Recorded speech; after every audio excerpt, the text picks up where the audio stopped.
Welcome back to Inherited Dawn, a One Piece podcast. We are breaking down the best story ever told, one chapter at a time. Today we are on chapter 86, Crescent Moon. And what a chapter for the Crescent Moon eyebrow himself, Sanji, my man. We need to talk about the single most gangster survival move I have seen in this series so far. Sanji, deep underwater, lungs absolutely burning, getting pummeled by a fishman who's completely in his element. This is a no-win scenario. It's the ultimate disadvantage. He's outmuscled, outmaneuvered, and he's operating on a rapidly depleting timer, the air in his own lungs. And yet, he finds a way. It's not a new power, not a sudden burst of hockey that we don't even know about yet, not a secret technique he was saving. It's primal. It's desperate. It's with his teeth. He bites his gills. He suffocates the fishman underwater. He finds the one weakness, the one biological imperative his opponent has, and exploits it in the most brutal, direct way possible. If you think that kind of brilliant, desperate, never-say-die problem-solving is the peak of storytelling, you should probably stick around for all the arcs to come, because Oda is just getting warmed up. Go ahead and drop a follow so you don't miss a single moment of this crew becoming absolute legends. Let's get into it. The chapter opens right where you left off. Zoro, fresh from defeating Hachi the octopus fishman, is about to throw himself into the water to save Luffy. And he is not looking good. We need to really emphasize this. That wound from Mihawk is not some scratch he can walk off. It's a gaping slash across his entire torso from the world's greatest swordsman.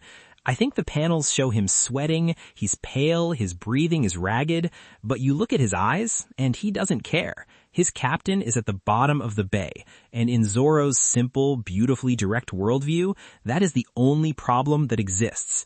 Everything else, including his own life, is secondary. It's that ride-or-die loyalty we're coming to see defines him. But Sanji steps in. He places a foot on the ledge, blocking Zoro's path, and just flat out tells him, "You'll die." It's not a challenge or an insult. It's a simple statement of fact, delivered with the cold pragmatism of a chef assessing an ingredient that's gone bad. You're too injured to be of any use down there. You would be a liability, another body to save. I love this dynamic so much. It's not just about being tough. It's about being smart. It's crew efficiency. Sanji sees the board. Zoro is a liability in the water right now, especially with that wound. Sanji isn't. He's uninjured. He's better suited for it. So he just says move and dives in himself.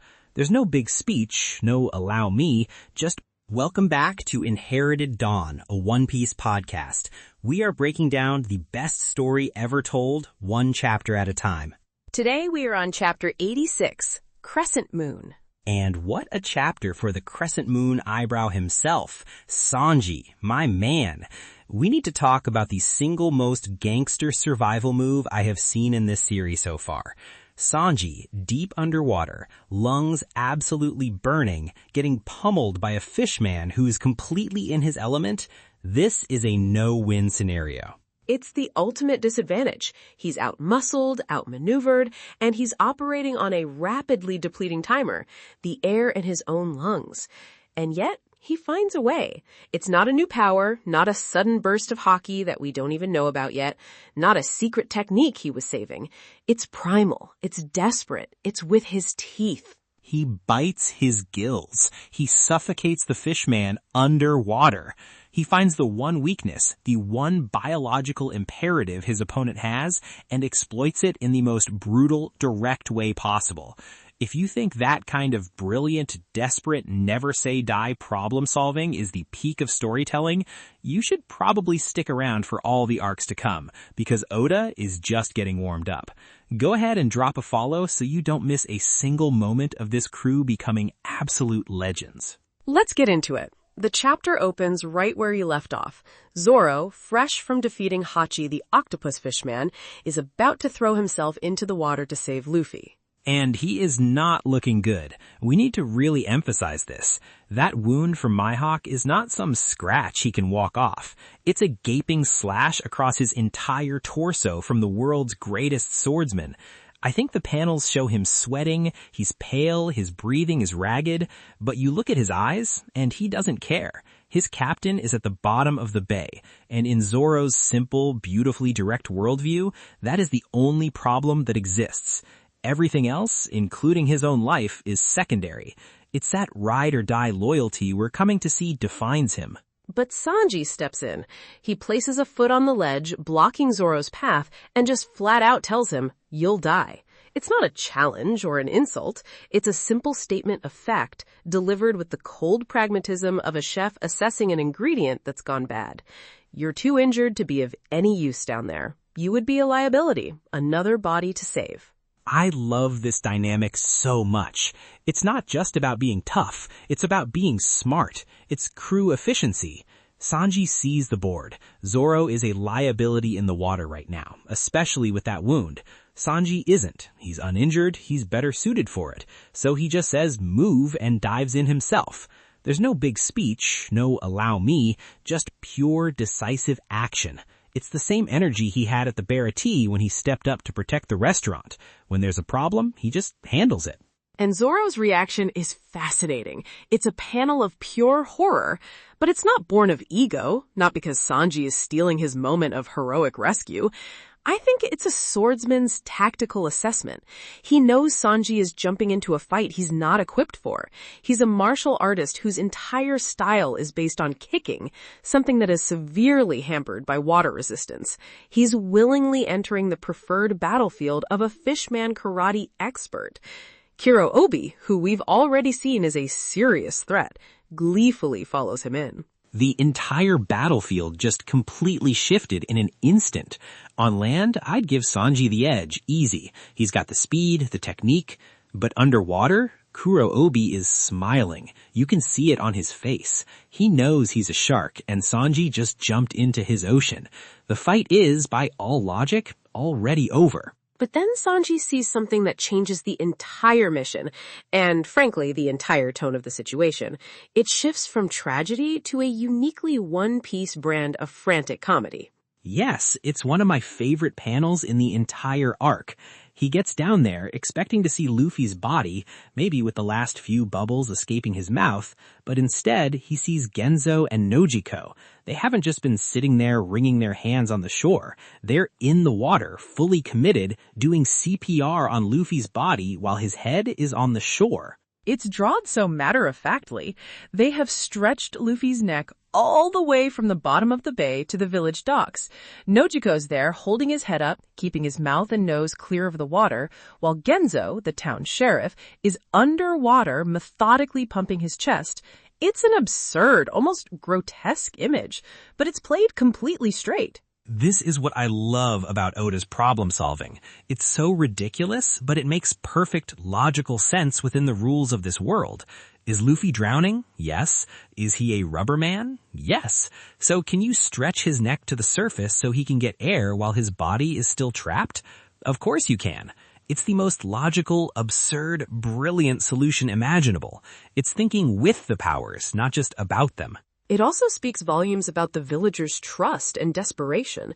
They don't know what this boy is. They've just seen him punch a sea monster and declare war on their oppressor, but they know he's fighting for them, so they're using his own strange, demonic nature to keep him alive. They've officially become part of the fight, not as combatants, but as a life support system. It's their own form of resistance. Sanji sees this, and you can see the light bulb go off over his head.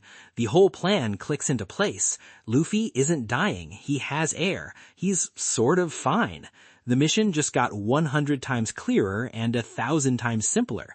He doesn't need to fight his way to the surface with an unconscious rubber man on his back. All he has to do is break the concrete block off his feet. That's it. Break the rock. But it's never that simple, is it? Kuroobi is there. He strikes Sanji from behind, a powerful blow to the neck that sends him spinning. And then he too sees the situation with Luffy. He understands what the villagers are doing. And what's his first instinct? Go for the weakest link. He immediately turns his attention from Sanji and starts swimming towards Genzo. Take out the captain's life support. It's a smart, brutal, and villainous move. It shows he's not just a thug, he's a tactician. He knows that taking out Genzo dooms Luffy, which in turn will break the morale of the entire invading force. Sanji can't allow that. In a split second, he recovers and grabs onto Kuroobi's legs, physically holding him back. This is the official declaration. He is challenging the fishman in his own element. There's no escape now. It's a fight to the death at the bottom of the sea. And Kuroobi loves it. Oh, the sheer arrogance on his face. He's basically laughing at Sanji. This is the ultimate home field advantage. He's stronger, he's faster, and Sanji can't even breathe. He even says something like, "You land dwellers are so foolish to challenge us in the sea." The confidence is absolute. This is the first time we've seen the specific disadvantage so clearly illustrated in a one-on-one fight. Sanji tries to kick, to use his primary weapon, but the water resistance neuters his power. Oda draws the water swirling around his legs, slowing it down. A kick that would shatter bone on land is easily dodged, almost lazily by Kuroobi. But Kuroobi's punches, his fishman karate, they're even stronger. The water isn't a hindrance, it's a medium. It adds weight and momentum to his strikes. It's like being hit by a hydraulic press. He lands blow after blow, and Sanji is just a rag doll, taking a horrific beating. There's nothing he can do. Kuroobi then wraps him up in his long braided ponytail, just immobilizing him completely. It's a total wash. Sanji is helpless, trapped, and running out of air. The panels here are claustrophobic. Oda makes you feel the pressure of the water and the lack of oxygen. After the beatdown, Sanji makes a desperate break for the surface. He has to. He's about to pass out. And in the single most demoralizing move of the fight, Kuroobi just smugly floats in front of him, blocking the path. He's not even trying hard. He's just there. The psychological warfare here is just as brutal as the physical. He's a wall between Sanji and life itself. And he starts monologuing. This is a classic villain trope, but here it serves to highlight the core themes of the Straw Hats. He mocks Sanji's chivalry, his desire to protect people, saying this is all it got him. He promises that after Sanji drowns, he's going to go up and kill all of his friends one by one. He's trying to break his will. It's not enough to kill him. He has to make him die in despair. He's saying, you failed. You couldn't save anyone. Your sacrifice was meaningless. That is the cruelest thing you can possibly say to a Straw Hat. Their entire reason for being is to protect each other and their friends. Kuroobi is attacking Sanji's very soul. Then Kuroobi grabs him by the neck and initiates his most terrifying technique. He's going to drag him to the seafloor with incredible speed. And he explains the physics of it, which makes it 1,000 times scarier. It's not just about drowning him. He's swimming down so fast that the sudden drastic change in water pressure will rupture all of Sanji's internal organs. He's weaponizing the ocean itself against a land dweller's body. It's horrifying. It's a real-world phenomenon, barotrauma, turned into a martial arts move. It's not just drowning him. It's turning the very environment into an instrument of torture. We see a panel of Sanji coughing up blood inside the water from the pressure alone. He's being crushed from the inside out. His body is literally failing. On the surface, the villagers are terrified. They can't see what's happening. They just see the churning water. They know Sanji, Genzo, and Nojiko are all down there with a monster. The hope that was building is starting to rapidly fade. It's a moment of true despair for the onlookers. But Sanji is still alive. He survives the pressure change. This is the first crack in Kuroobi's confidence. He seems surprised, as if he expected a normal human to have had their organs turned to mush by that point. Sanji just points upwards, weakly. And Kuroobi, in his supreme, fatal arrogance, completely misreads the signal. He thinks Sanji is asking for more punishment, or perhaps wants to be brought up just so he can be dragged down again. He sees it as a game, so he agrees. You want to go up? Fine, and starts swimming back towards the surface, still holding Sanji. Which is the single biggest, most catastrophic mistake he could have possibly made. This is the moment where the genius of Sanji and Oda's writing shines through. This is the moment, the turning point, the call an ambulance but not for me moment. Sanji hasn't just been taking a beating this whole time. He's been thinking, he's been analyzing, he's been looking for one single opening, one tiny flaw in his perfect opponent. How does a fishman breathe underwater? Gills, a biological function he takes for granted, especially against a human who has none. Gills. While Kuroobi is monologuing and gloating and dragging him up, Sanji sees his opening. He summons the last of his strength, lunges forward, and bites down hard on Kuroobi's gills. It's a brilliant tactical move born from pure desperation. He blocks his airway. He takes the one fundamental, overwhelming advantage Kuroobi had, the ability to breathe underwater, and turns it into a crippling weakness. Suddenly, the fishman is suffocating. The tables have turned in the most dramatic way imaginable.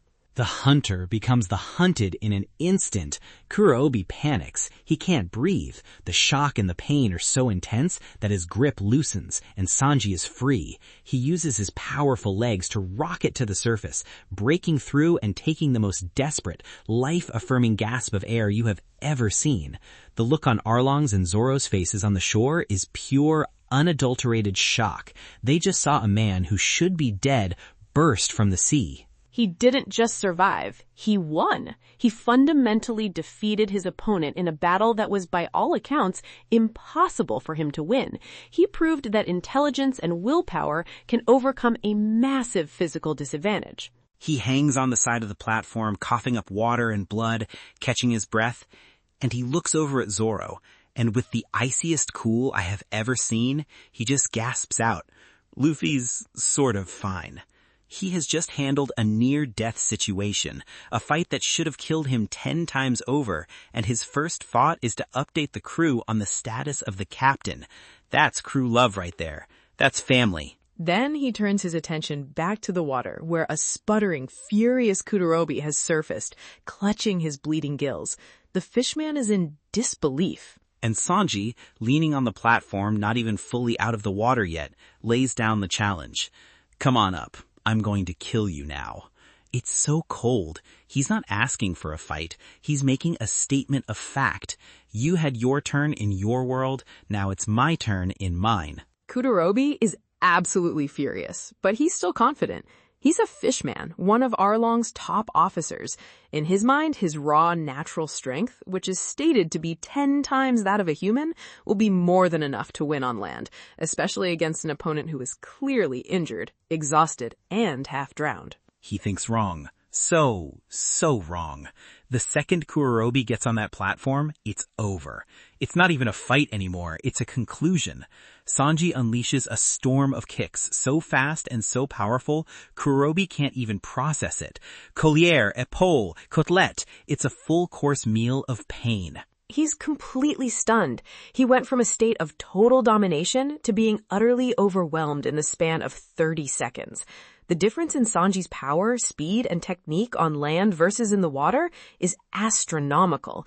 Oda is visually demonstrating just how handicapped he was. He thinks wrong. So wrong.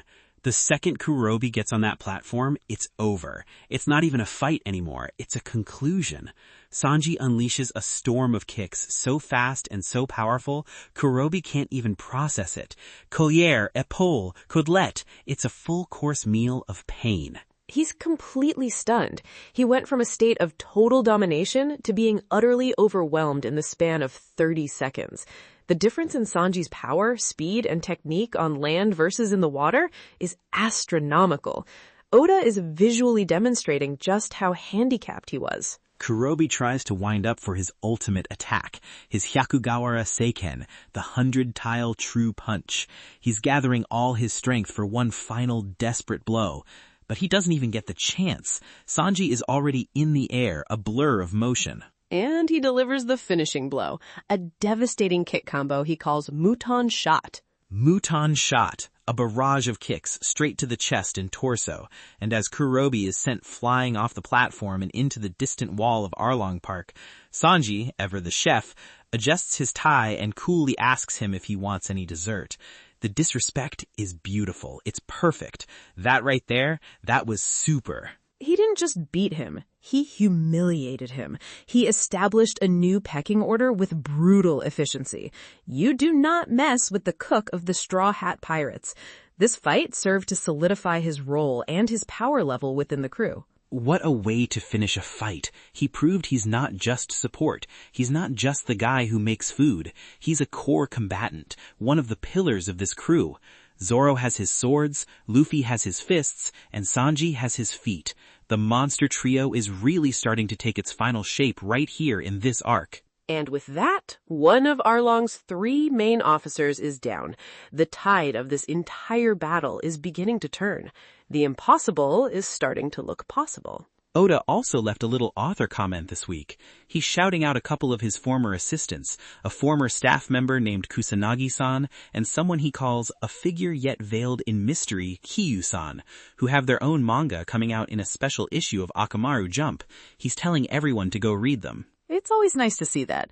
It speaks to the kind of workshop environment he must run, a place of mentorship. It mirrors the themes in his own story, a captain investing in his crew and wanting to see them succeed on their own. It's a nice little peek behind the curtain. Yeah, a true captain invests in his crew, on the page and off. You love to see it. All right, that was Chapter 86, Crescent Moon. What an absolutely incredible showing for Sanji. He demonstrated intelligence in a disadvantageous situation, resilience against overwhelming force, and then showcased his true, overwhelming power when in his own element. He proved himself to be a complete fighter. Absolutely. A complete fighter and a complete chef. Speaking of a complete menu, if you've got a favorite Sanji attack name, drop it in the comments below. I want to see if anyone's picking Collier Shoot, or if everyone is a Mouton Shot purist. And hey, give the episode a like while you're there. It helps us reach more future members of the Grand Fleet. Okay, let's move on to predictions for Chapter 87. Franky, what do you see coming? All right, prediction 1. Zoro is not going to sit still for one more second. He just watched Sanji, the guy he has an instant rivalry with, take out one of Arlong's top guys. There is no way his pride lets him just watch from the sidelines while he's still bleeding out. I think he's going to challenge someone, maybe even Arlong himself, just to prove he can still fight. He's not going to wait to be fully healed. He's going to force the issue. That feels very in character for Zoro. My first prediction is that Arlong's demeanor is about to change drastically. He's been arrogant, sitting in his throne-like chair, letting his officers handle things because he sees the Straw Hats as insects. Now, one of those officers has been defeated. I think we're about to see the terrifying rage he's famous for. He's not going to send someone else. He's going to get up from that chair and make a personal, brutal example out of one of the Straw Hats, himself. The game is over. Ooh, I like that. The boss is entering the fight. For my second prediction, I think the next chapter opens with Luffy. He's got air, Sanji confirmed it, the only thing left is that rock. I predict we get a massive, full-page panel of him just shattering the stone foundation with sheer force of will and rubbery strength, bursting out of the water and screaming Arlong's name. The main event is about to begin. The captain is back. A strong possibility. My second prediction concerns the villagers. They saw Sanji win. They've been actively helping keep Luffy alive. I believe this victory is the final push, the final spark they needed. Genzo is going to rally the town. They're going to grab their own weapons, pitchforks, swords, whatever they have left, and charge Arlong Park alongside the pirates they initially couldn't trust. Nami's personal fight is about to become Kokoyasi Village's full-blown war of independence.